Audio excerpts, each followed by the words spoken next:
Someone who says, find your passion, it's another day of work is full of shit. They either have money or they don't work enough. I was getting 4 hours of sleep. My kid and my girl lived in a different state at the time because we couldn't afford for them to live here. And they would come on the weekends. I was still working. Like my kid would try to push me and wake me up. I was so exhausted. I wrote In-N-Out a handwritten letter telling her exactly what I want to do. On my birthday, March 16th, Denny Warnick, the COO of In-N-Out, got back to me. Hey, Giuliano, Lindsay read your letter. She wanted me to get back to you on her behalf. The social media influencer community, I'm on the outs with it. Dog. Okay, I didn't know this story. They don't like me. It's bad. I get it. It's like they said that I'm like part of the hate culture as far, and like some of them are worth the money. For sure. A lot of them aren't. No. That's part of their grind. I get it. But like I had a bad taste in my mouth already when I scheduled people to come out. They're going to get paid. It wasn't for free. Right. And then they just didn't come.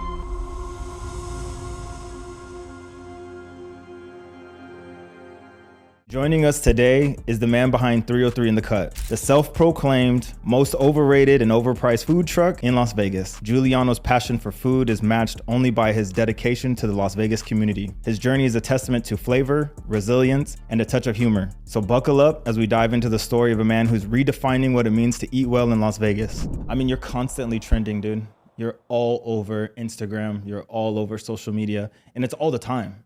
And it's a lot of you in front of the camera talking to and like inspiring the audience, but it's really a lot of your customers, brother, like putting on for you. Like you're doing a great job inviting the community in. Obviously you're killing it with the flavors, you're killing it with the food because they have no issue representing for you and showing, hey, this is what I got. This is what I waited 2 hours to go get. And it was worth it. It was amazing. So talk to me a little bit about the journey. Like what was the inception, you know what I mean, to go into this industry, and as well as like the menu, bro? I had an idea. I was going to school and I was actually in rehab at this time, right? So I've been 10 years sober. Congrats. And thank you. And I was going to school and my parents were helping me pay for it. I was living in Arizona at the time and I was doing business management as my major. Okay. And I got to this like credit where I needed a history credit. So I asked the school and said, hey, can I get an internship in town and make it count towards my credit? And they're like, no, you can't do that. You got to take a history class. And right then I was like, I'm done with this. I'm not doing this. Like, that's a waste of my time. Like, I was like, what does that have to do with that? It's got no correlation, right? Right then and there, I decided, I was like, all right, I'm going to work for myself. Like, I don't know what that means, but I'm going to figure it out. Okay. Little by little, the creation of doing a green chili concept came to mind. We would I was living in Arizona. I'd come to Vegas ever so often. I'd bring friends, other people, right? And my mom would always have a green chili burrito waiting for us. And every person over the span of like 3 years said that it was the best burrito they ever had. At first I thought they were just like being nice because it's my mom. Right. And like a couple years in, I'm like, damn, I bet I could sell this burrito here. I bet it would be fire. So like that's how that first came about. Okay. And then I was living in Scottsdale at the time. Well, this was still all like working on stuff and thinking of ideas. And I was driving home late, was bartending weddings on the weekends, serving tables during the week, and then had like a third job that was kind of on and off. Anyways, I was driving home. It was late, and I was like, man, I would love to stop through the drive-thru and get some bomb food right now with like a bomb dessert. Because the only things that were open was like Whataburger and Taco Bell, late night in Scottsdale. If you live in Scottsdale, Arizona, you know there's nothing open late there, right? And it clicked right then and there. I said, a gourmet drive-thru. That's what I'm going to build. Wow. I said, I'm a consumer. That's what I would want right now. And I would pay, like if it was a bomb meal and a great dessert, and it was a little more expensive, but better than like the normal drive-thru and fast casual spots, right? I was like, I'd be so happy with it. Looked into getting a loan, and you can't get a loan. Like SBA is not going to give you a loan. No.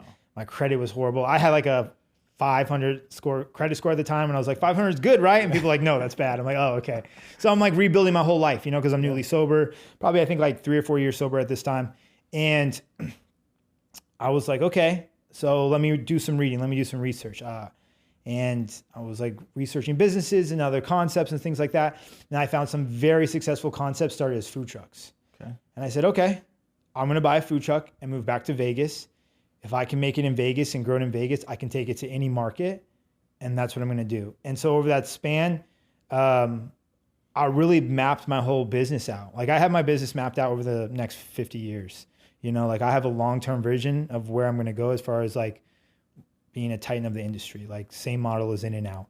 And so that's kind of where the inception of all that came, you know, working multiple jobs, stacking up money. Yeah. And then I quit all my jobs. I moved to Vegas to start that. So like when I did a gourmet drive-thru, I was thinking like, you know, what would be dope.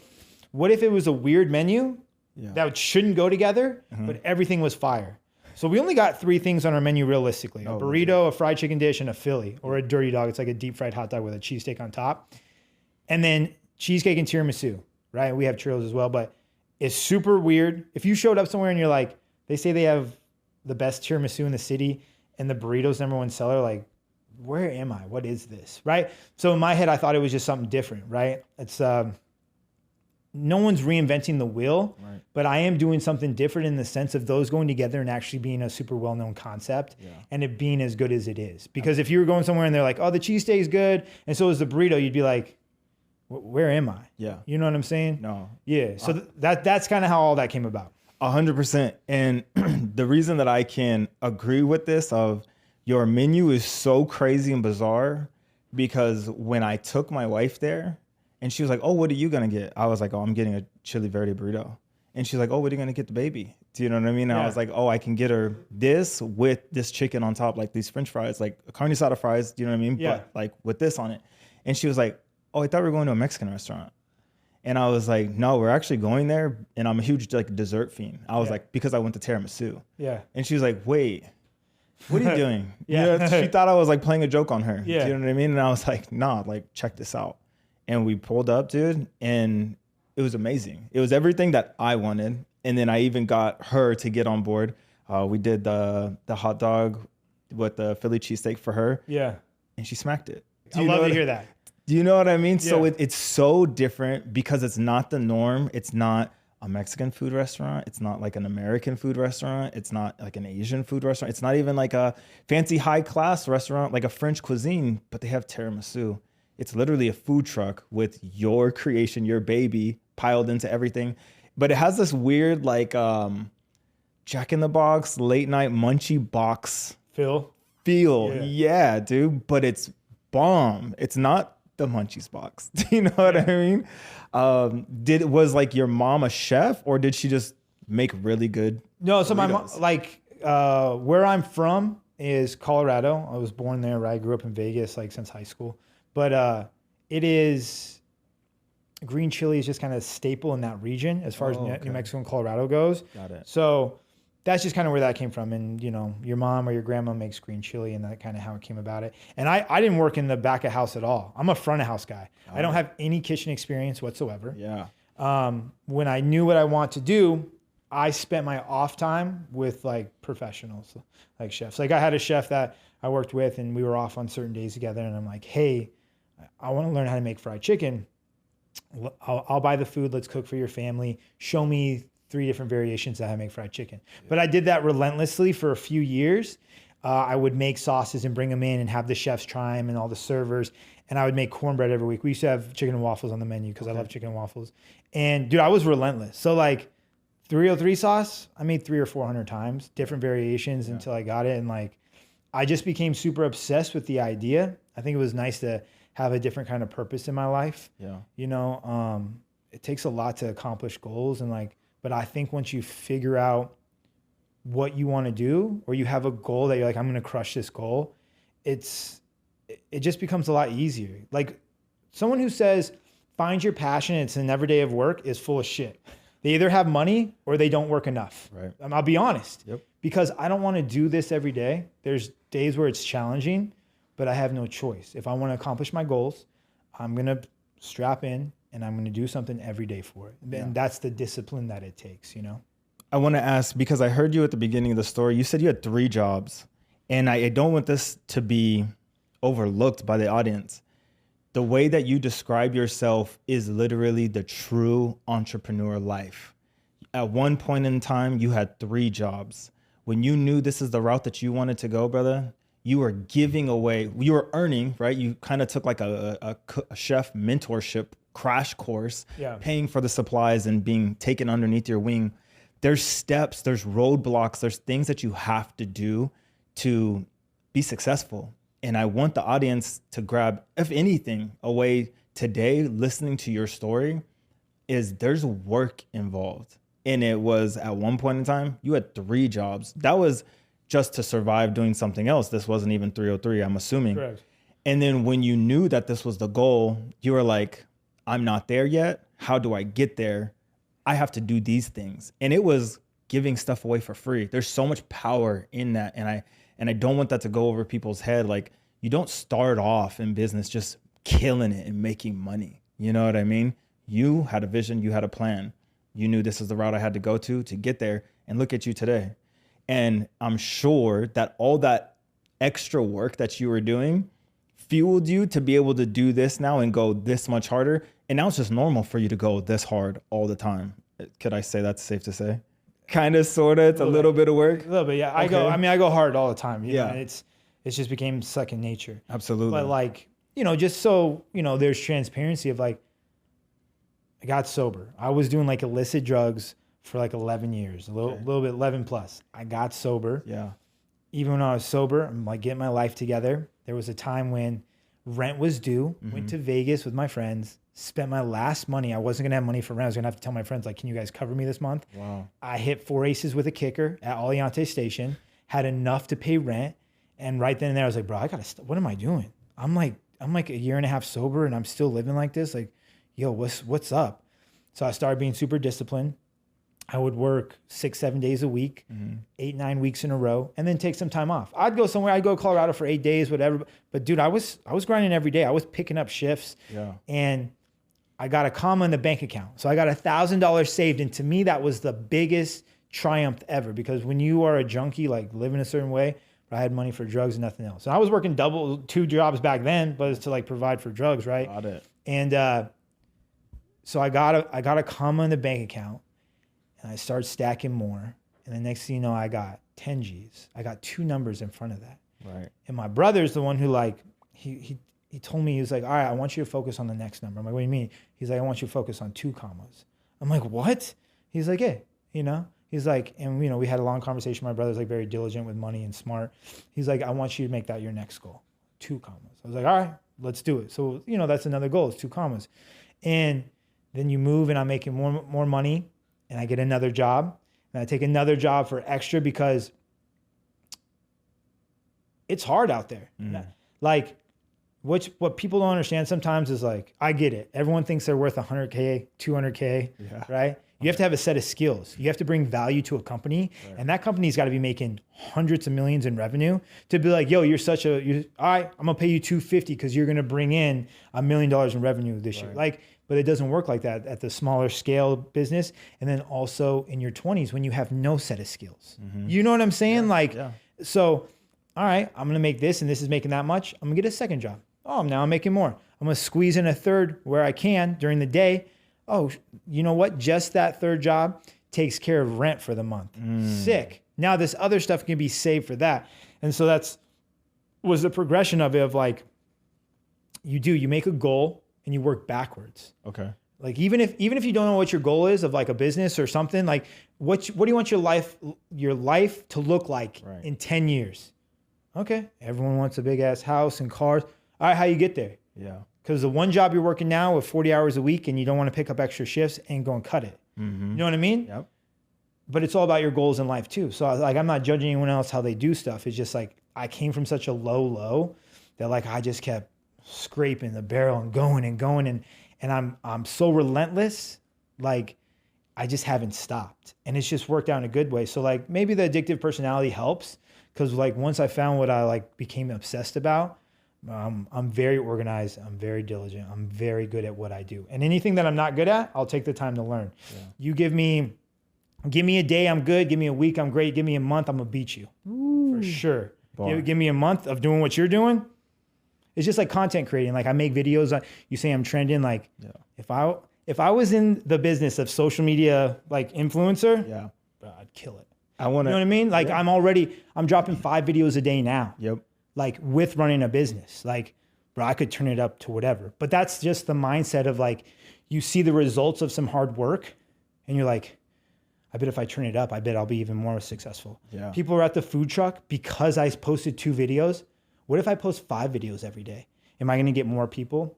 It's just a different mindset. And like, not that my mindset is better than someone else's mindset. Yeah. I don't know what it stems from. I don't know what it is.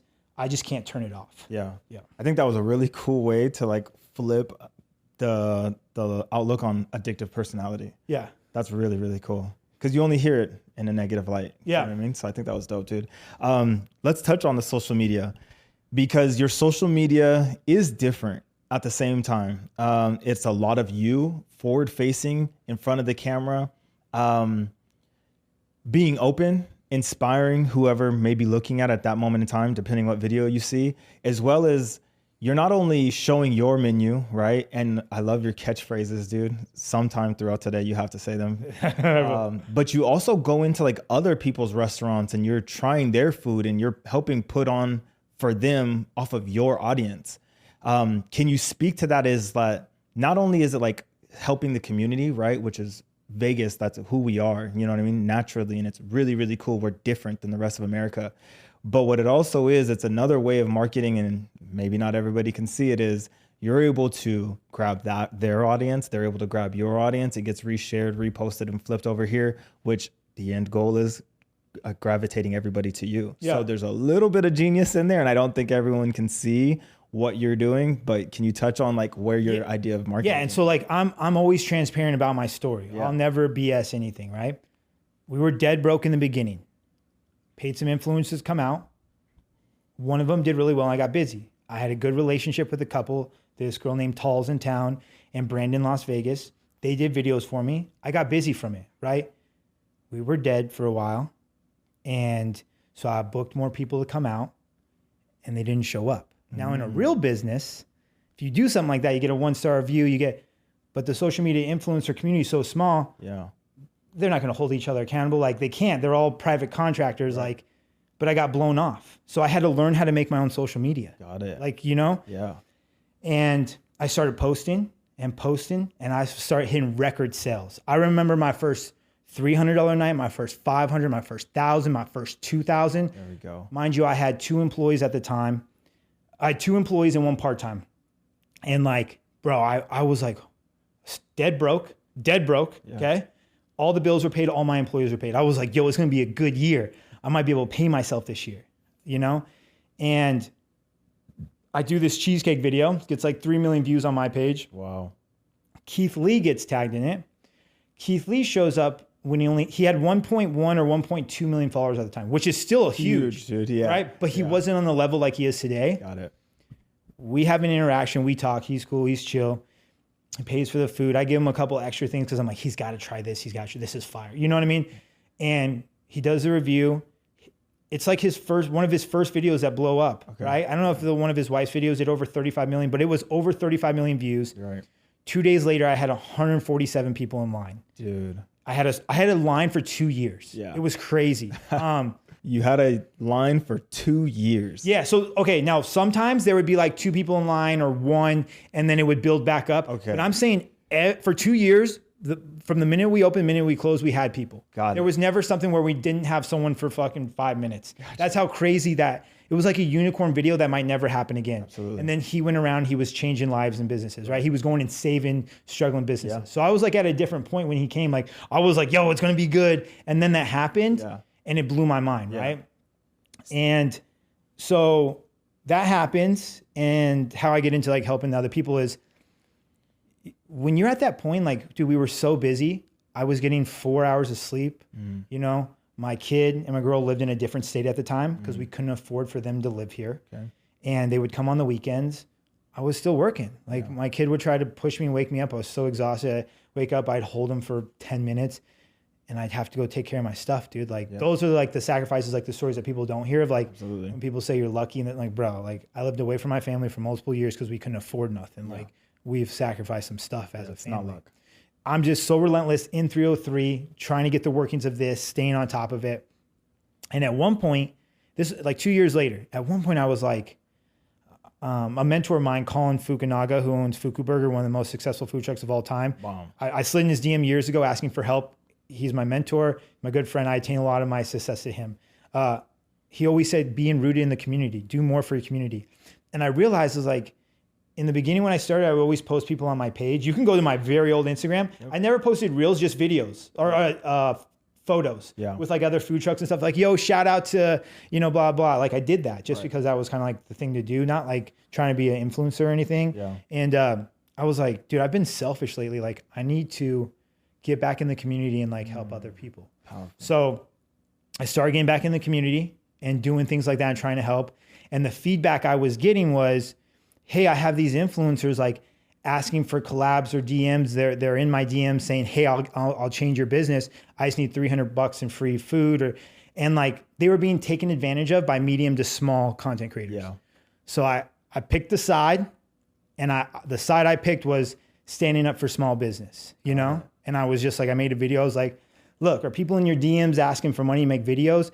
Are people asking for business consulting? Hit me up. I'll show you how to do it. I don't want nothing from you. It went viral.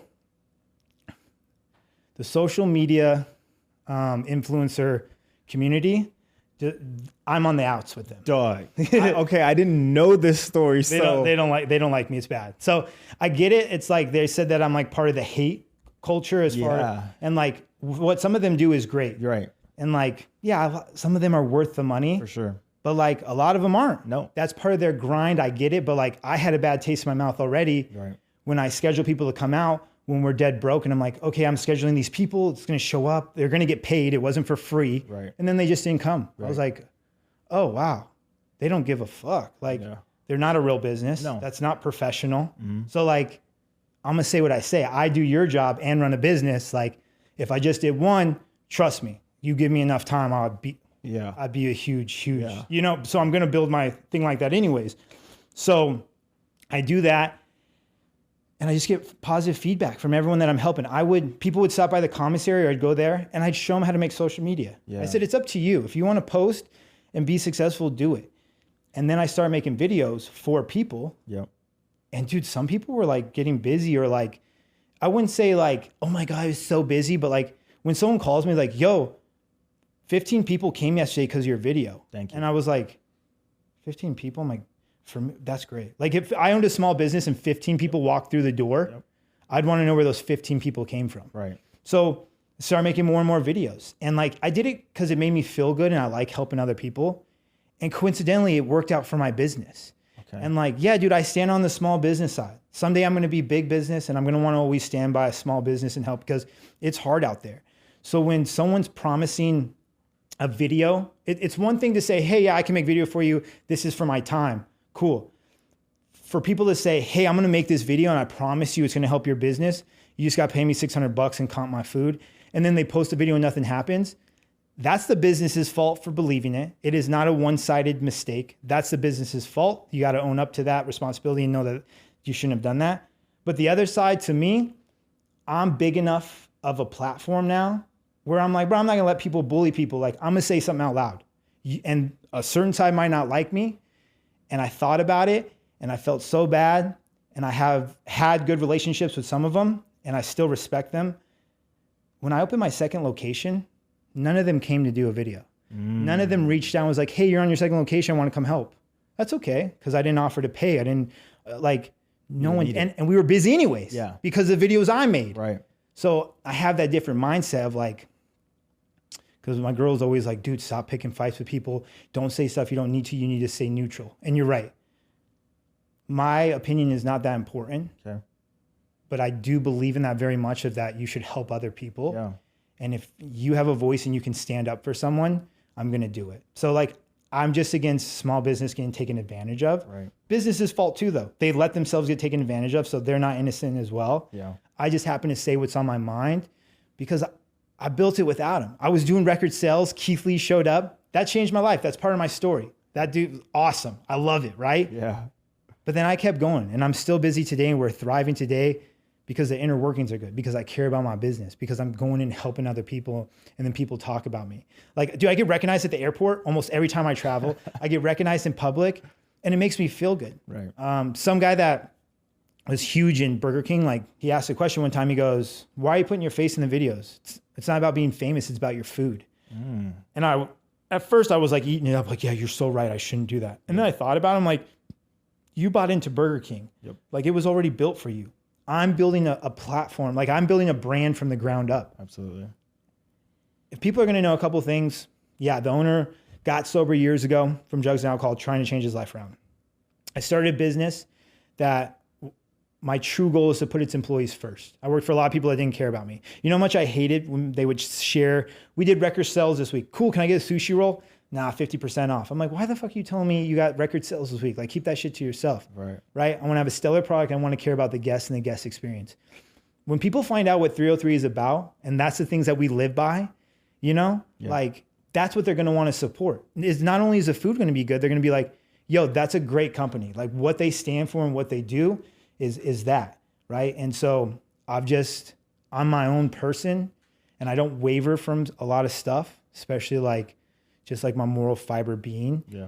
And sometimes it goes against the riff and sometimes it makes bad relationships with people because they don't like where I stand with it.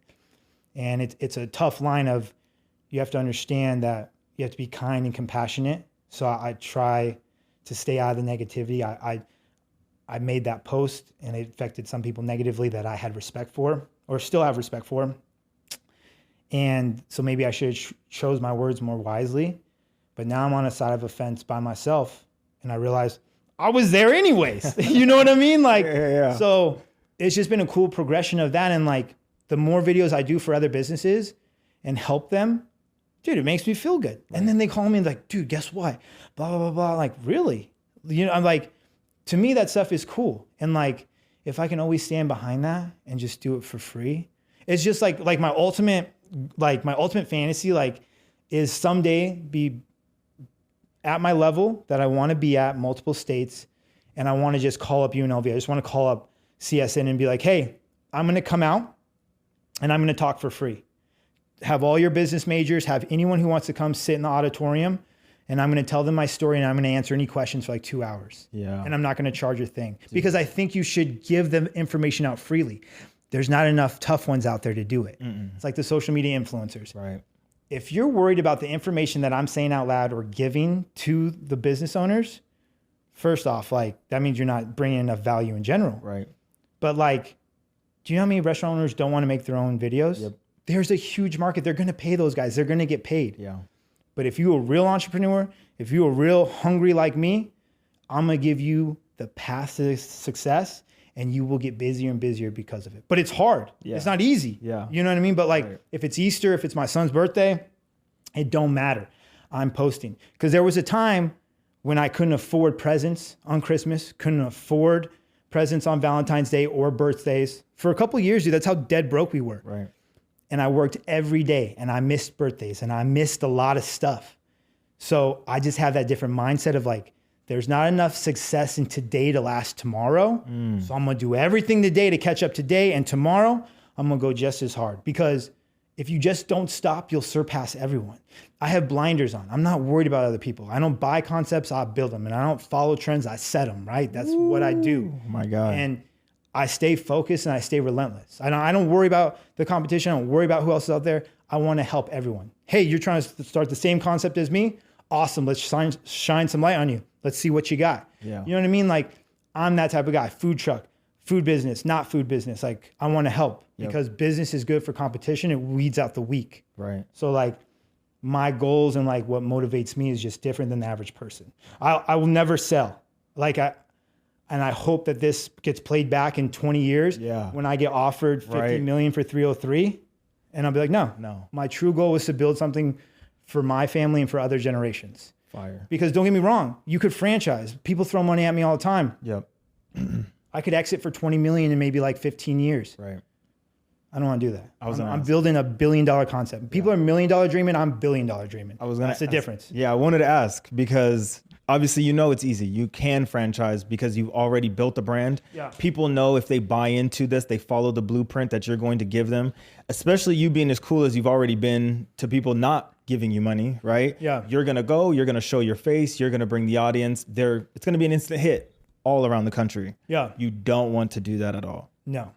And everyone's goals are different. Okay. And my goal is not better than anyone else's. You could franchise and make a lot of money. Right. Look at Shake Shack. I love Shake Shack. I think it's a great burger. They're closing a lot of locations right now. People will grow too big too fast and the inner workings won't be as good or the product and things fall off, you know? I'm $1 billion dreaming. Those people are $1 million dreaming to go sit on a beach. I'm $1 billion dreaming so that my grandkids' kids are wealthy. Like I'm trying to build that. I'm literally $1 billion dreaming. When I dream of stuff, that's the level I dream of, right? And like, I guess it's also purpose in my life. It feels good after doing everything I did for so long. It's like I'm building and getting to help others along the way. You know, there's households that pay their bills because of me. Yeah. My family's taken care of. Like, it's just a different goal. I don't want to cash out and go sit on a beach. Yeah. Not to mention, I'm not very smart, dude. If you gave me, someone's like, oh, you could sell and start a new concept. Yeah. Sounds like a new set of problems. Absolutely. And like, yeah, I would take the time to learn the problems. I don't want to do that. No, yeah. I want to perfect what I'm doing, right? And it's like, so I actually, when I first started, I reached out to hundreds and hundreds of entrepreneurs, companies, moguls looking for advice. I told them I was going to start a gourmet drive-through concept. That I'm starting as a food truck, that these were my goals and aspirations, that I was 7 years sober at the time. I'm looking for help. 2 people got back to me. Ooh. Colin from Fuku Burger. Okay. A lot of my success is because he laid the path out. That's my guy. I love that guy. That's my dude. The other one is Lindsay Snyder. Okay. She's the heiress of In-N-Out. I wrote In-N-Out a handwritten letter telling her exactly what I want to do. On my birthday, March 16th, Denny Warnick, the COO of In-N-Out, got back to me. Hey, Juliano, Lindsay read your letter. She wanted me to get back to you on her behalf. Yeah. Goes into great detail. Today, me and him have a very good relationship. Yep. I send In-N-Out an email of questions. Hey, business update, Might take him 3-4 days to respond. Yeah. It's this long. For sure. He breaks it down into what In-N-Out would do, what he thinks I should do, like what he heard from my email that I should work on, and working with like employees. And it has been huge, right? And he told me I could take on other money, right? But if I truly want to be on the level of In-N-Out, if I truly want to build something like that, like I talked about, that I shouldn't, and I should do everything myself, and it'll be a much harder, longer road. Right.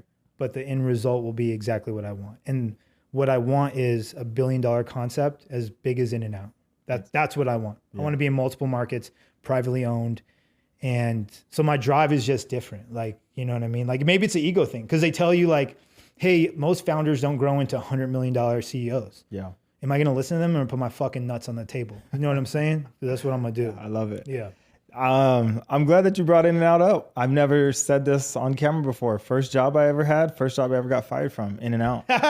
Straight up. Nice. Yeah, dude. I mean, I learned so much from them. I mean, I was obviously no tattoos, clean shaven, but the work ethic, the drive is insane. You know what I mean? You work the craziest hours, but I honestly met some of the coolest people that like are in the cut and in the trenches with you because only they understand when like, dude, I was there. It was Ohio State versus Oregon Pac-12 championship, a Rose Bowl in SoCal. And whole football team came in, dude.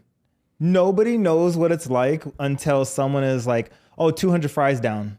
And then you look around and you're just like, we got this. Yeah. We're about to just go bust out 200 fries together and then constantly be cleaning. You know what I mean? Because it's a bunch of football players, dude. You know what I mean? So yeah, big shout out to In-N-Out.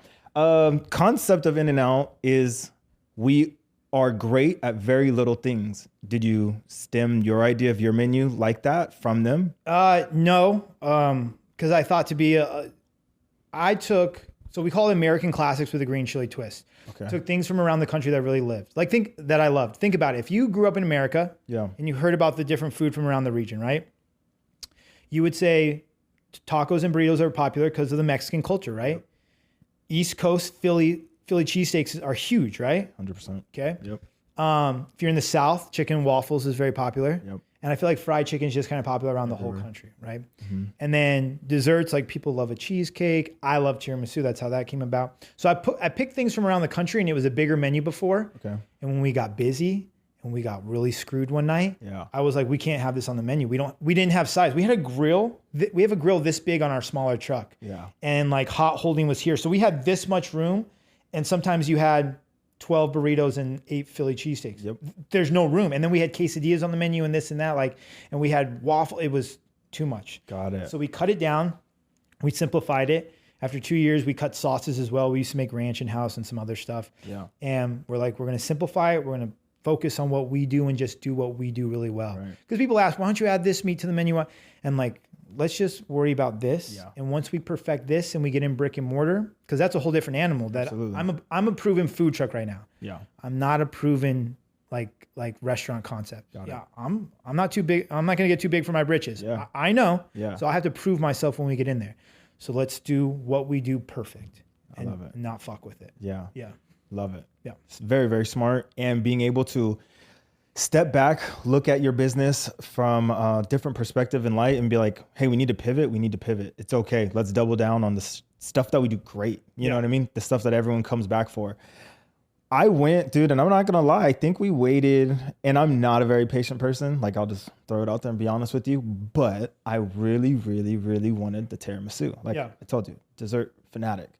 I think we were there for like an hour and 20 minutes. So when you see online, like there's a 2 to 4 hour wait, that's not for the internet. It's real. Like, what was that like? That feeling of, like you just said, you have this little tiny grill, right? But this is the dream. This is what you want. These are great problems to have, but it is a problem, right?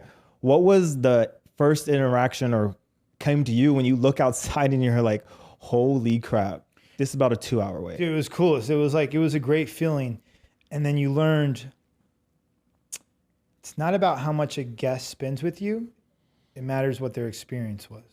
I'd rather have someone spend $20 and be happy than a family come spend $500 and then be unhappy. Got it. It's not about the money. It's about the experience, right? You make your employees happy, make your guests happy. Making money is a byproduct, right? We just happen to be very good at those things. Yeah. And for me, I was riding along, dude. I thought I was a big bad CEO, and the Burger King guy, CP, shout out to CP. He put me in check, which was what I needed, because he said that. He's like, "Oh, you think you're hot shit, huh?" He goes, "You need a bigger fryer. You need a separate line for desserts. You could be open longer hours. You just have to file the permit." He's like, "You ain't shit. Yeah. You don't like making money, I guess." Wow. And I was like, oh. Next day, I had permits filed for extended hours. I had a new fryer ordered, and we ordered more stuff to have a separate line for desserts, because you're like, everything needs to move faster. And he was right. He was right. How long could I ride the 2 hour wait in there? Yeah. You could do it. You can. And we have nights where it's back. Like it's busy. We're doing great. Like, our numbers are great, better than ever during the weekday. Yeah. The weekend are solid. And so it becomes a problem of like, you got to problem solve. So if I say I'm going to change the game of drive-thru, I have to be an innovator of how we're going to take orders, of how we're going to cook. Like, if I say I'm going to do that, I need to do it and figure it out. Because you can't have a line like In-N-Out in a drive-thru, brick and mortar, and have people wait 30 minutes in line. Yeah. No one wants to do that. Right. So I need to figure it out. It's a great feeling to have of being busy like that. And I think there's just more gratitude because of where I came from. Like, bro, there was a time when no one was in line. Yeah. There was a time when I'd sit in a chair out front and wait hours and not make anything. Right. Like, we're not open on New Year's Eve because 2 years in a row I sold $0. So I never open up on New Year's Eve. Even though we might get a little bit of sales now. Yeah. People want to be out. People are doing stuff. Like, I just won't be open on that day. Yeah. So there's other big concepts in town that have opened and they have like great social media marketing and they're killing off the bat. And they're probably making $3-4 million a year. And it's like, yo, that's dope. That's awesome. Yeah. For me, my story is just different. Like, I came from nothing. I've been broke in my business twice. Once in the beginning when dead broke, and once around election time when it was so slow. Took all the money I had and put it back in the business. And so for me, it's a lot sweeter lining. When people like, this energy people get from me is legit and real. When you see me in public and people stop me, I'm stoked. When people say things, I'm stoked, dude. Like, it's like, I'm so grateful. I'm just like so grateful for all that stuff. And it's not manufactured of my happiness. It's like, because I remember what it's like to have nothing. I remember what it's like to be like, is this going to work? Like, holy fuck, now we're 8 months in and we're broke as hell and no one's coming. What do I do? Yeah. You know what I mean? So like, I'm just grateful. When there's 4 people in line, I say what's up to everyone. If I'm there, I stop whatever truck. I do not just walk away. I say hello to every single person. dude, thank you for coming. Yeah. How'd you hear about us? Yeah. Listen, I just like to say hello to everyone. So thank you for the support. For sure. You know, and it's like, they tell stories about the Spago days with Wolfgang Puck. He used to walk around the kitchen, or he used to walk around the dining room and make special meals for special people, for people that were sitting, right? Yeah. Oh, what do you like? Oh, I'll make it. Talk about the Chick-fil-A owner used to come around and say hello to every guest. If you ask about the beginning of those 2 years when we had a line every day, Yeah. I walked that line the entire night. I didn't leave early. I walked the entire line for 6 hours and I said hello to every guest. Oh, man. Because I was grateful that they were there. My mentor was like, yo, make the experience even better. Yeah. There's no other owners out there talking to the guests all night. That's because I come from a different beginning, you know, I'm in a hospitality guy, and I'm just grateful that people are there. And it's little did I know that you're doing stuff that's brand building, because someday they'll tell that story. Yeah. Because do you see any other busy concepts out here? The owners walk in the line for 6 hours. Not even close. No, I did though, because I remember when no one was there. Yeah. So it's like, it's a different perspective because it's a different story, you know? Yeah. Can I ask you, you've thrown out just like random facts, but they're not random facts. They are facts that you know. Has your like restaurateur history or like love for the passion become more prevalent in it? Like you went to go learn the history, or was it before? Before, really? And then still to now. Yeah. Dude, once I knew what I wanted to do, I needed to read, I needed to learn. I was watching YouTube videos. Torchy's Tacos, right? Started as a food trailer, Austin, Texas, 2006. 30 or 40 locations now. Sold for $600 million. The CEO still is the CEO and founder. He's still the CEO. He still owns a percentage. Yeah. That's a pipe dream, dude. 600 million? Yeah. You started a food trailer. Okay. And you 600 million. I see it. And he used to pass out queso all the time, free queso and chips to the surrounding areas so people would get to know it. Sprinkles cupcakes. Yep. They tell the story of like dropping off cupcakes, this and that, right? Dropped it off somewhere in New York and the news reporter said something like, oh, sorry, I was just finishing my Sprinkles cupcake, and they blew up, right? Yep. Fuku Burger, passed out burgers everywhere in town. You can ask about me in town. They might not know my name, but they know me as a cheesecake and tiramisu guy. Absolutely. I do the moves that no one else does because of what was taught to me by my mentors and what I read about. Mm-hmm. I will take a whole tray of tiramisu or cheesecake and feed an entire kitchen. Dog. Everyone. Yeah. Hey, I showed up for my reservation. My name's Giuliano. You guys just opened. Right? I just went to this big steakhouse that I love from San Diego. It's on the southwest part of town. Yeah. Gave cards to everyone for free food and brought desserts, I go out of my way to do that kind of stuff because that's brand building too. Yeah. Like, you know what I mean? Like that's just something I do of like, hey, here's that. So the more I read about certain things, like I take it and I multiply it by 100. Mm-hmm. I think it's an ego thing and I'm just so well driven. If someone goes, it's like when one of the social media influencers taught me how to make social media, like, you know, very grateful for her. Yeah. And when I said, how many times should I post? She's like, well, depends how successful you want to be. Yeah. I said, oh, so every day. And I posted every day. Easy as that. Yeah. And now I do 3 to 6 videos a day if I can. Yeah. Yeah. No, you're everywhere. Yeah. But you're also not only, I don't want to answer for you. It may be your ego, but I think you also understand giving things away and the power of it, right? Because everyone right now has their hand out for everything. You know what I mean? I remember, dude, when I asked, when I started this thing, and I just reached out to as many people as I possibly can to sit down with me, and a dude replied back, and he was like, yeah, I'm down for $600.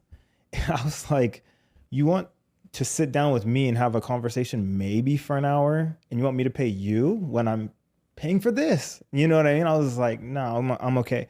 So I'll never, and it kind of like left a bad taste in my mouth, but it also was a reality check that I needed to have, you know what I mean? Like I'm going to meet people like that, but it also put something inside of me where anybody asks me to do anything, I'm just down to do it.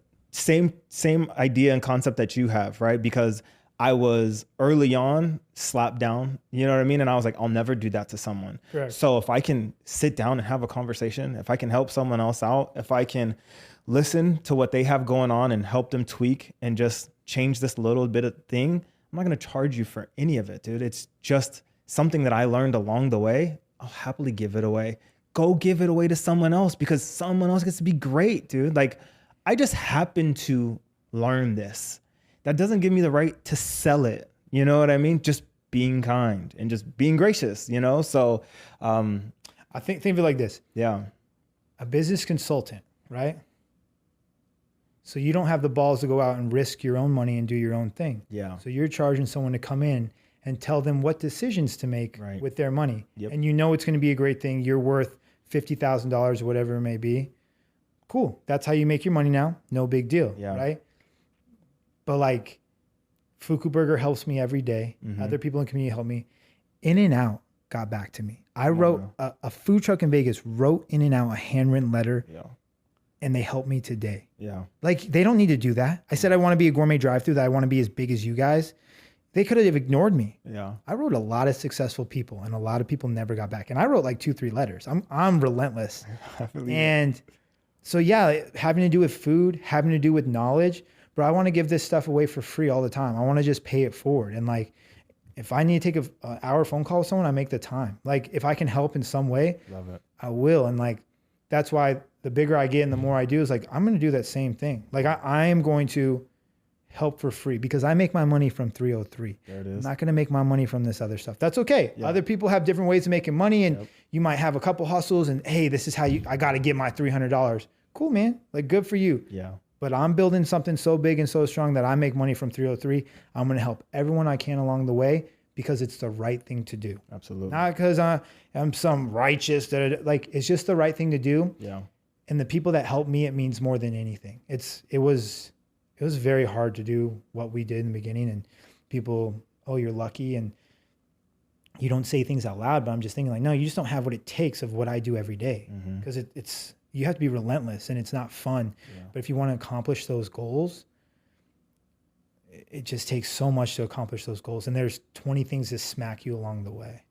I had 2 questions I want to ask you. One, what made you choose food truck instead of just initially jumping right into brick and mortar? I know the restaurant world, right? You hear the stats and the data, it's the hardest thing to overcome and accomplish. But then secondly, when did you know or what markers did you hit with your first food truck that you were like, okay, it's safe to go to number 2? Or were you like, I'm missing out because I don't have number 2? I think it had to do with the money thing. Okay. You know, so I'm in business with my dad and my brother's a small investor. And we, all of us together, like, dude, I don't think we wanted to take the risk of putting $500,000 into a restaurant opening. Gotcha. When I didn't know what was going on.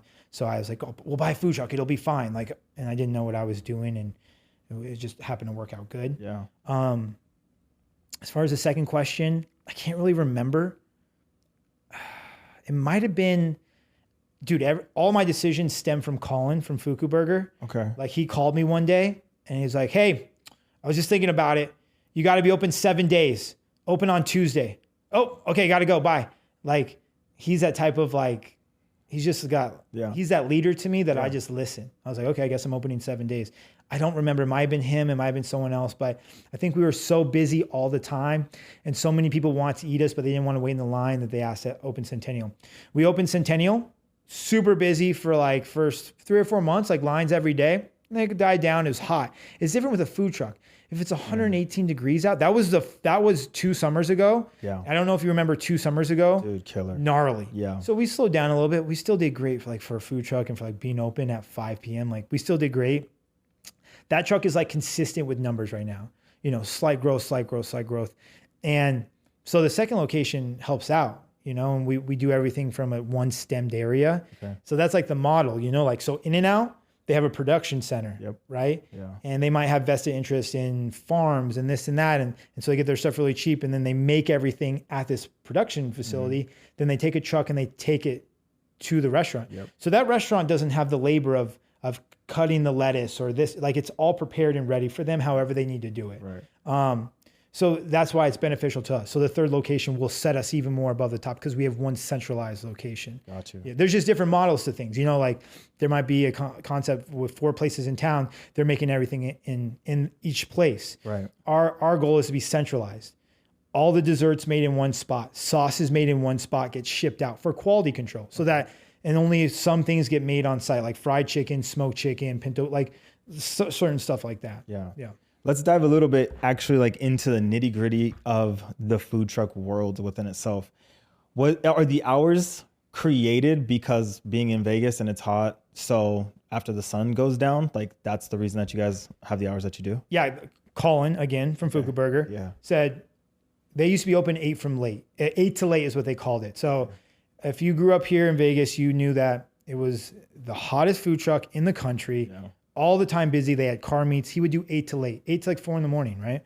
And he was like, you got to do late because it's hot in the summer. You don't have to change your hours.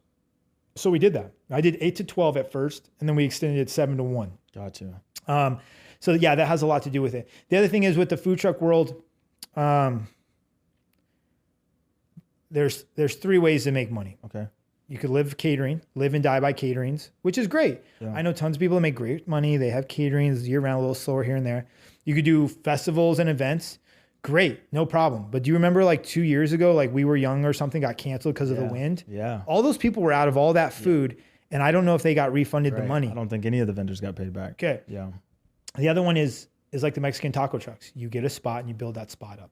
So that's what I did. Like I went the route of just building up my own spot, and like people try to get us to close and come cater an event or do this. And first off, I say no, because it's not fair to take away from people who are planning their Vegas trip around us. Mm-hmm.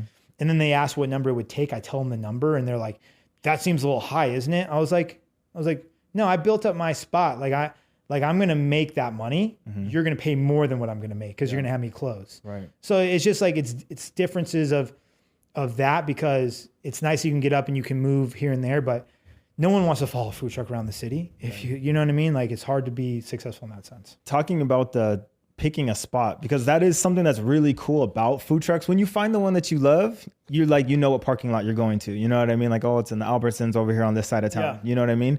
What is that interaction like, trying to like get the opportunity, you know what I mean? Having those conversations with the already existing business owner and being like, can I put this here? So like, what is that like, dude?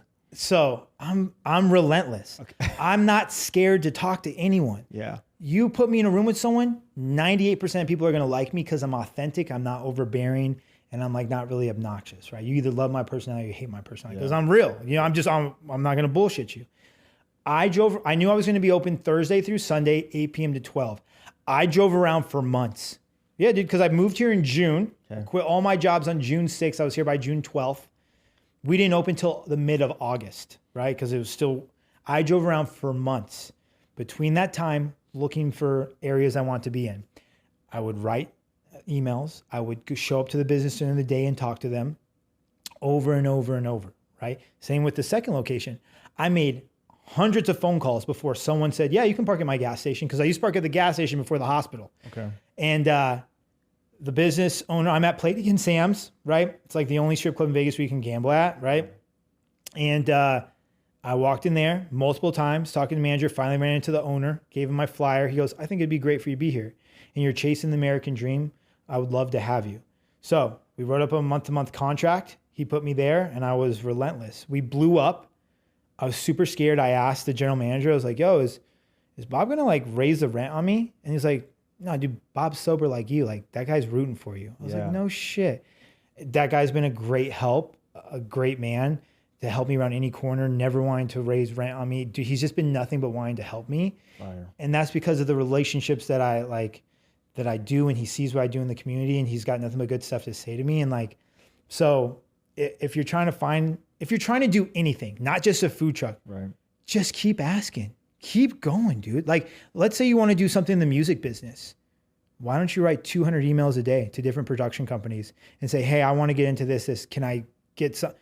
Some are going to ask for money. I bet you find someone who's making money, a real motherfucker, answers and be like, here's my number. Call me. Let's talk. Absolutely. But you have to be relentless in it. Right. You know what I'm saying? So that was, for me, it's not difficult. I'm not scared. Bro, I'm just like, I'm outgoing. Like, I like talking to people. Like, I'm like, hey, how you doing? You know, and like, I'm not. No. It's like you, because like you're very personal. Like when we first sat down and we talked about our kids, this and that. Yep. You just kind of open up. You just be authentic. You be yourself. You don't have to like put on a show. And so with me, I'm not ever putting on a show. I'm kind of goofy. Yeah. I'm kind of a nerd, right? But I'm rough around the edges. I was shooting dope like 10 years ago. Like I'm still a bit much. You know what I'm saying? Yeah. But it's tough though. So like the audience hears this, they're like, it's gonna be a little bit of pushback.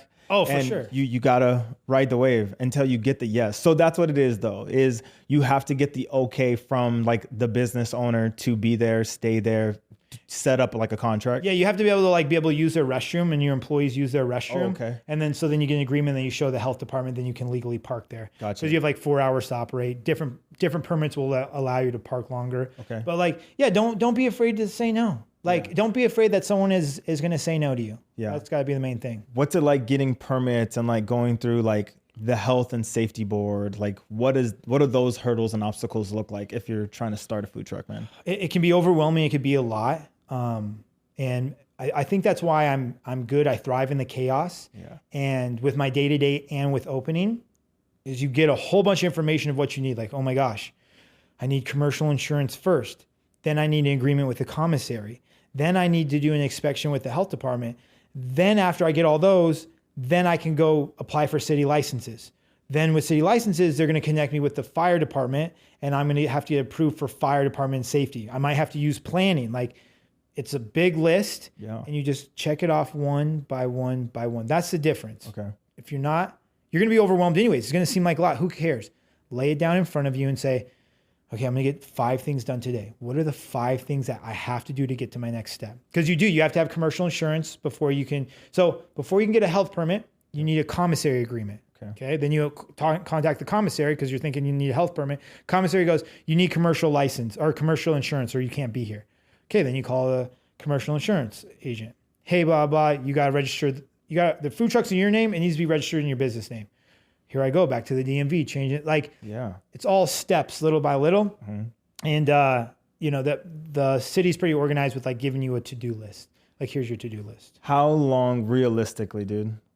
Time frame. What would it be like? Let's say you purchase your food truck now to being able to actually open legally with all your permits, insurance, all of that good Let's stuff. say your food truck is built out to proper Nevada specs. Ooh, so the LP has to be, the LP, which is propane gas. Those pipes have to be the right size and built the right way with fire suppressor system. And you have to have like your fire extinguishers and stuff. So let's say you get your food truck ready to the top. Yeah, you've bought it from someone else who's already ran it. Yeah, and it's good. Yeah. I would say 2 months. 2 months. Yeah. If you're going at it, chugging away every day. Yeah, because even like when you file with Clark County, which is unincorporated, it's everything below Sahara. Yeah. You have to do a background check. That takes a while. You have to go in and get a workman card at the police station off of Martin Luther King over here. Big you have metro. to go in there and wait in line. That's a whole day. And then you have to schedule an appointment with the business license division. Sometimes they're 2 weeks out. Okay. So it's not that if you could get everything done day after day after day, you could be done in like 2 weeks. Yeah. But sometimes it's just like, no, the next appointment is until 2 Fridays from now. Right. Okay, well, I guess I'll see you in 2 Fridays. And then you're waiting around. Yeah. Because you can't do anything else till you get that next step. And then you could have made a mistake, like you said, of putting the food truck in your name. It needs to be in the business name. So now you have to go back. Depending what they need. Yeah. Things could be out of whack, could be wrong. And then this is all, you're doing this and at the exact same time trying to find a location. Yeah. Yeah. Wow. So there's hurdles, there's obstacles to make this thing. It isn't like, and the reason that I'm breaking this down this way is because I want the audience to truly know, it isn't just luck. You know what I mean? He made a couple of videos, people just like his story, or he paid an influencer and it popped off, or Keith Lee came through.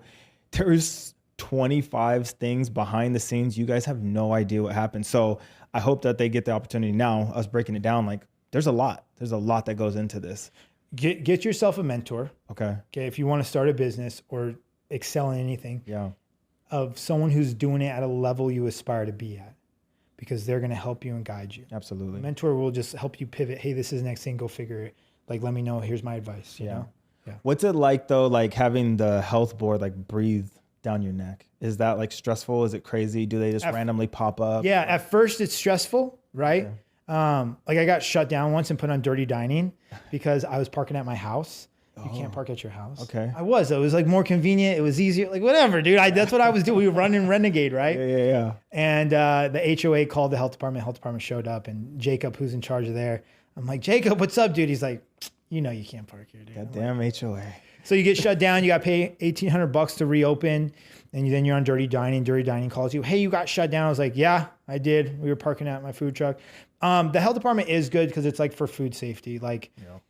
There are businesses out there not doing stuff the right way. Like you could get people sick. Like you You shouldn't get people sick. Just like when people are lawyers or doctors, like they need to do things in the right way so your client doesn't get hurt or that you're treating a patient correctly. It's important. That stuff is important, whether you're paying them or not. Like that stuff is important. And same with food. Like food safety is our actual number one concern. Like employee safety, like on the trucks and in operations, and food safety are like at the forefront every day, because we don't want to get our employees hurt on the job and we don't want to get anyone sick. Gotcha. So that is our number one priority. Because if anything is ever in question or a label fell off and we don't know, like, dude, it could be 5 days, could be 7 dadays. We just throw it out. Like maybe it's $100. Like if I lose $100 and don't get 10 people sick, that's good. It's worth it. Yeah, because you can't answer to money around every corner. You got to do the right thing when no one's looking. That's one of our like core values. Yeah, is like integrity and doing the right thing when no one's looking. Absolutely. Yeah. Can I ask you, what is it cost? So like, what is a retrofitted, like you were talking about with the LP, food truck ready to go cost? And then what does it cost, like permits, insurance, everything? Like what does it look starting out the gate? What should a entrepreneur think already? This is what I have to have invested. So for a food trailer and food truck, right? Okay. So that's or a food trailer and the truck that tows it, because I have trailers, right? Okay, got it. Commercial insurance, how much do you think it is a month? Commercial insurance, how much a month? $2,000. More. So $7,000. Last year, no. So last year I paid $72,000 in insurance for the year. Okay. It's a lot. Yeah, it's a lot, dude. Yeah, $6,000. 100%. Yeah. And that was for 2 food trucks, but still. Okay, yeah. So there's that. So 3 each. Yeah. 3,000. So let's say it's 3,000, Yep. right? That's general liability and insurance. You got to get a bond for it. So you got to pay for the bonds, right? So there's that. You start with state sales tax. They might want a bond from you. You got to pay the commissary. Let's say you're just parking, so they need first and last month. So it's $1,500. You need Clark County license, $500. You need City of Las Vegas. I can't remember how much it is, but it's a couple $100. Got it. You need a background check. Okay. $500. Yep. Let's see, that's just for the licenses. And what else do I need? I need a POS system. So I need to buy new POS systems because I don't have any. Yeah. I need uniforms. Okay. So I need uniforms. Yeah. I need all the equipment that goes on the food truck. There we go. Let's say the equipment's already on there and what you buy. Okay. But you need spatulas, you need bowls, you need mixing stuff. $3,000 for stuff. You got to buy the food for the week to start. For right? sure. Yeah. Then the health department, $700 for your health permit. And $300 for the initial inspection because you're starting for the first time. And I'm probably missing more that I can't think of. Oh, propane. So you need your propane thing filled. Thanks. A couple $100, maybe $100 for the week. Yeah. You're gonna need gas in your truck, right? It's a lot, dude. You should save as much money as you can before starting a business. So put aside like 15 grand. I'd 20 grand. Way more. Yeah. Way more. Jeez, because dude. Besides buying it and then the startup costs, Yeah. you might not be making money right away. Yeah. Are you going to do it with a business partner? Are you doing it? Are your parents helping? Yeah. Is your wife helping?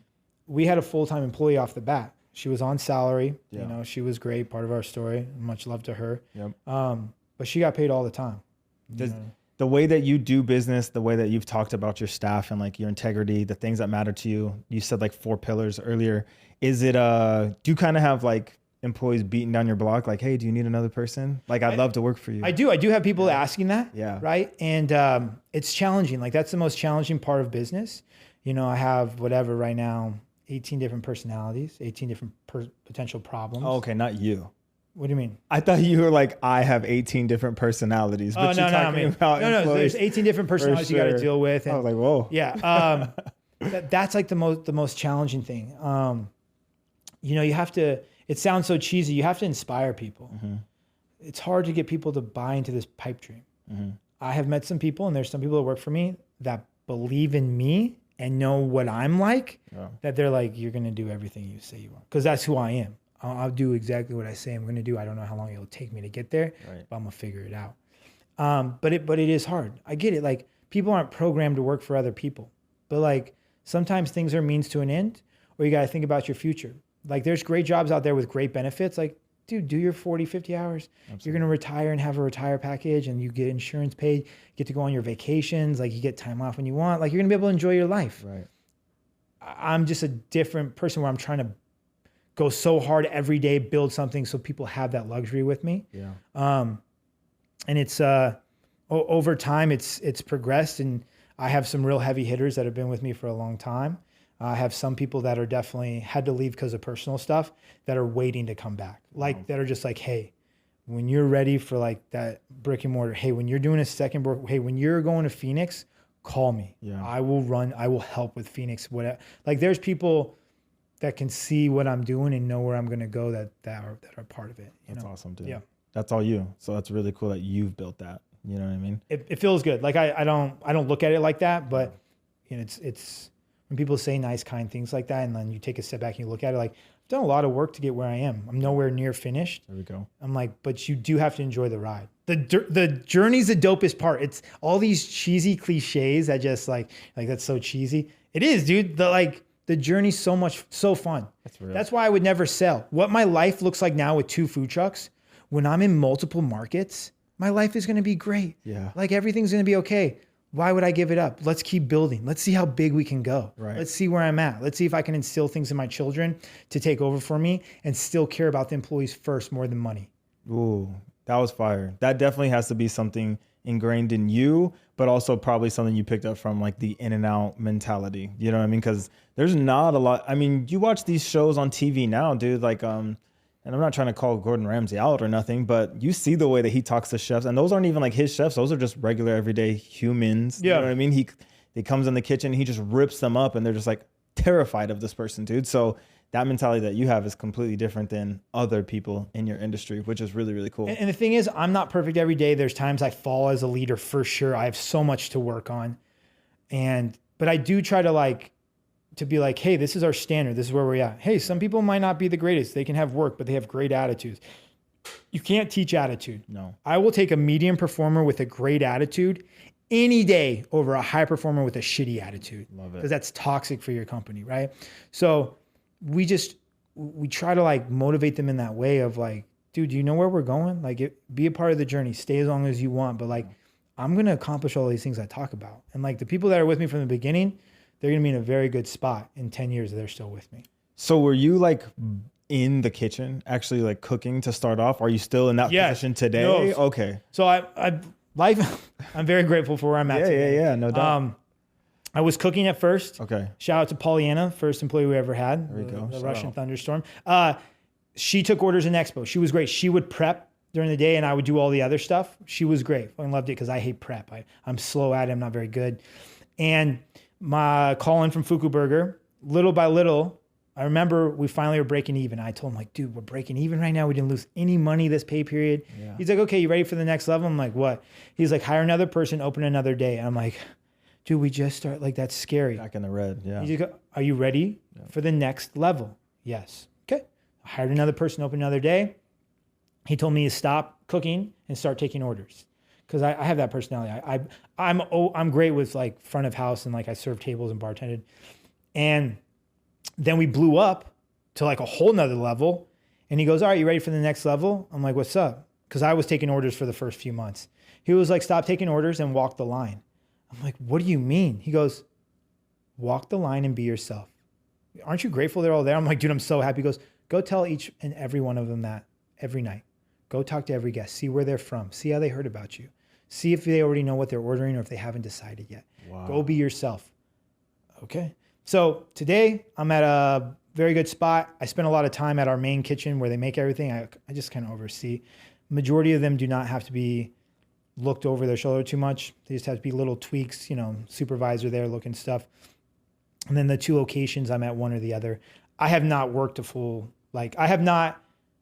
there has been times, I forget, something happened one time and the supervisor couldn't make it to work because her brother went to the hospital.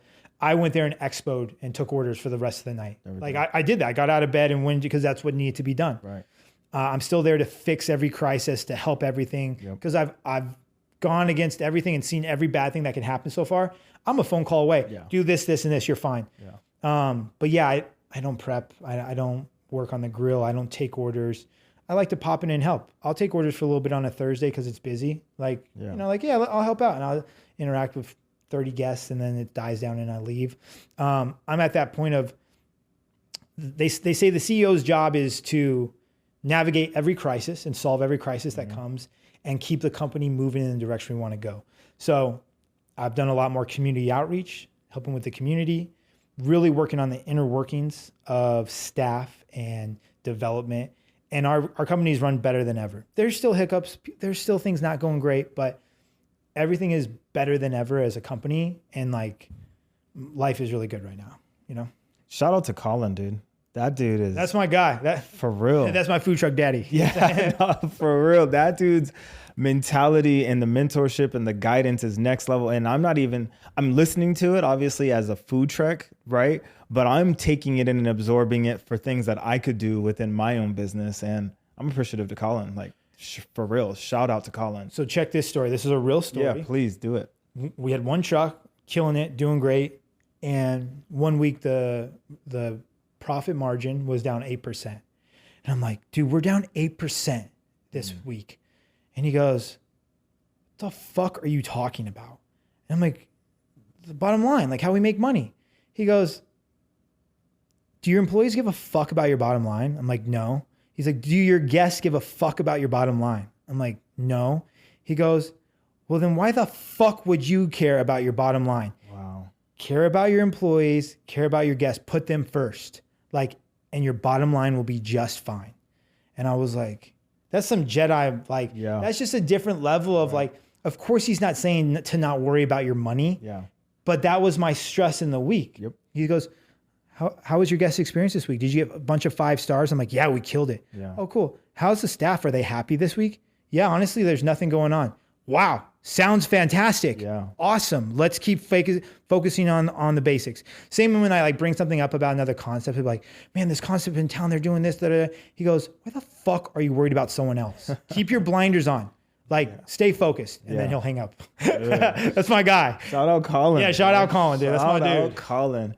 You've said this a few times while we sat down today of a brick and mortars in the future. What does that look like, dude? Tell me, what is the vision? And I know obviously you make everything come true, like you've been saying. So talk a little bit about that. What's going on? So I think it'll be fantastic. It's going to bring a lot more value. Okay. So right now, our cheesecake is $16.50. It's 2 pieces. It's huge. Yeah, it's huge. That's $8.25 a slice if you think about it, right? Some people are just like, yo, you're overpriced. It's too expensive. After tax, it's $17.80. Like $18 for a cheesecake, that's ridiculous. I understand. I'm going to sell them all anyways. Yeah. So I'm not changing it. I don't have room in the food truck. The restaurant's going to be great. We're going to do smaller portions of desserts. We're going to offer the OGs, but we're also going to order like a half portion. Hey, $10 for a half portion. Oh, dude, that's way more doable. Oh, a $9 tiramisu instead of a $12.50. Like just different portions, right? The loaded fries, we're also going to serve half versions. So like if you're on lunch, dude, a crack and fries $18.50, you're going to go to sleep. Yeah. So just like a half portion, easy for lunch. And we're also going to add a couple salads. Okay. Just because there needs to be a couple salads. Like let's say the moms want to bring their kids and like, I want a salad because it's still great. Like I'm going to make a bomb ass salad because I care about the food. I'm not going to whip some bullshit together. Right. It'll really give more value. You know, I want a family to be able to come and like, hey, we spent $60, but there was 5 of us and we all got dessert and got food. Like this is a good value. Yeah. You know, we're not the cheapest and like sometimes we're just not in people's price point. Yep. And you have to stand tall on what you do. Like that's why I poke fun at the videos of like most overhyped, overpriced. Like so what I'm gonna do, take it personal. Right. In the food business, you price things out with what you buy it for. Like some lady asked me, she was like, are you sure that this should be this price? And I was like, well, it actually has to like do with food cost, you know? She's like, well, blah, blah, blah. And I was just nice. But in my head, I'm like, lady, like if you don't understand, like no need to be rude to me, you know? Like it's challenging when you hear certain stuff, but you can't waver from it. I stand behind my product. I stand behind what we do. I stand behind my employees. And like, if you want to support us, great. If you came out and tried us and we weren't what you loved, thank you for the support. Yeah. It means a lot that you gave us a shot. I hope that someday you change your mind to come back. I think that the brick and mortar is also, it's going to open up another lane for you because the opportunity to sit down, hang out, and enjoy, right? Like there is Friday night family date nights. You know what I mean? If we can go and hang out at your place, not only do we have the opportunity to spend more money, but it's just an experience that we can make as a family at your venue, right? Yeah.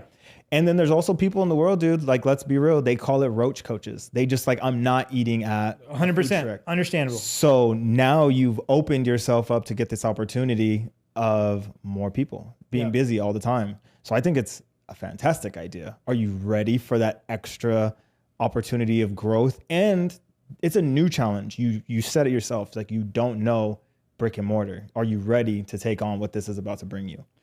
Even if I'm not ready, I'm going to go anyways. You know, if I think I'm as prepared as I am, and it turns out I'm underprepared, it's okay. It's going to be a learning lesson, and I just won't get up, and I won't give up, and we'll make it right. So I believe super strong in manifestation. Okay. Dude, I speak it out loud. I speak it into existence. I believe it to the core. Yeah. I'm not afraid to say things out loud of what I'm going to do, and you just work towards it every day, and you make those things real. I believe in like God. I believe in a higher power, and like, everything's going to work out. You know what I mean? So like, this is the next step. This is on our way. And when we become the proven brick and mortar and we go from there, and then we get more money, and then we can do a drive-through, finally we'll do it. Because a drive-through right now, to like lease a drive-through, $12,000 to $15,000 in rent a month. Wow. I can't do that kind of risk. It just wouldn't be smart. So we're going to do a restaurant first, probably with no drive-through, and progression, steps and steps and steps. And like, I know, I'm a consumer. I know this is going to be a fantastic concept in the brick and mortar space of convenience of people going through the drive-through and getting that tiramisu as good as it is. Yeah. They're going to be like, bro, I just got a burrito and a tiramisu for whatever. Let's say it's like $19 or $20, whatever. You'd be like, bro, this is a steal. This is the best burrito in town and the best tiramisu. 100%. So like, we're going to change the game of drive-through. Yeah. We just don't know if it'll take 2 decades or 3 decades or 4 decades, but I'm in it for the long haul. Okay. So I was going to ask you before you just ended with that is timeline. Do you have one in your mind? What does it look like to make this come to fruition? I made a goal to sign something by December 1st. Okay. Something came up, something fell through. It didn't work out. So we're still looking. We're avidly looking and getting all our ducks in a row behind the scenes. It's the universe, God, however you want to look, is going to open it up when it's meant to. It's going to happen. I just keep putting out every day. I'm looking every day, like something will open itself up that will be a perfect opportunity for us, and I will hop on it and we'll take care of it. Absolutely. Yeah. I wanted to ask you this, dude. Do you think like the difference of your food truck, is it you? Like, and I mean this in the most respectful way, and like, shit, let your ego go if you want to. You know what I mean? Like, this is your moment. Is the difference between you and everyone else around town, take Colin out because Fuku Burger killed it, right? Yeah. Is it you? Because you guys are different. And then for you to stand 10 toes down on the price, and for you to have the wait time that you do, for you to see the growth potential that you do, what do you think is the separating factor of you guys and setting you apart from everything else out here? So here's my mindset taught by mentors of mine. You could take the exact same concept. You could take my recipes and park right next to me, and you would not recreate what I recreated because you don't have what it takes. You just don't. If I went and did something else, if I went and did a different concept, I would make it successful. That's just like, yeah, it's an ego, but like, that's just who I am. Like, if I did a different concept, if I opened a different thing, I would kill it because that's who I am. Like, it's what I do above and beyond every single day because you have to. Like, it's about outworking yourself from yesterday. But yeah, dude, there's other people out there trying to build great concepts that have a lot of motion in the city right now just because of their social media capabilities. Those are very dangerous individuals. Like, if I was to do the same concept as them, right? Like, you have to like know your opponents, know competition, and like, you can't overthink about yourself. So yeah, as far as food trucks go, like, I'm just hungrier than all of them. And when it comes to restaurants, when I step in that world, I'm gonna be the same heavy hitter. I'm just gonna be in the building because that's what I am. I'm a heavy hitter. Dude, Giuliano, you're the man. I always end the show with this. I let the guest have a moment where I say, let's say everything off the internet is wiped away. All of your content is completely scrubbed away, but you get 45 seconds to let the world know, A, who Giuliano is, And then B, what do they need to do from your life, your perspective lens, to make them successful? So everything is wiped from the internet. Yeah. And I get 45 seconds to tell people to lay out the path to success. Yeah. Make a goal, write it down, figure out the 100 little goals to get there. Find a mentor that's doing it on a level you aspire to be at. Follow the roadmap they lay out. Be relentless in your pursuit every day. Help everyone along the way for free. Do more for the community than for yourself. Put your employees first. Care about your product. Care about the guests and the guest experience. And you will make money and you will thrive. And when you're doing really well, go 10 times harder. And when you're not doing as well, go 10 times harder. And along the way, enjoy the ride. Be a good individual.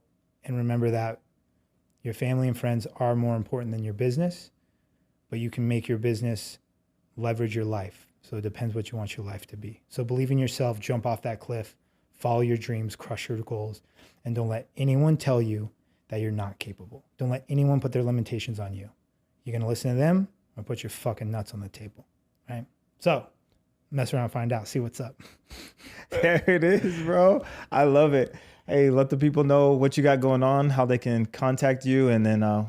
So we're a Las Vegas food truck right off the strip. We got one in Centennial, third location on the way. You can look up any of the social medias or the website's got all the information.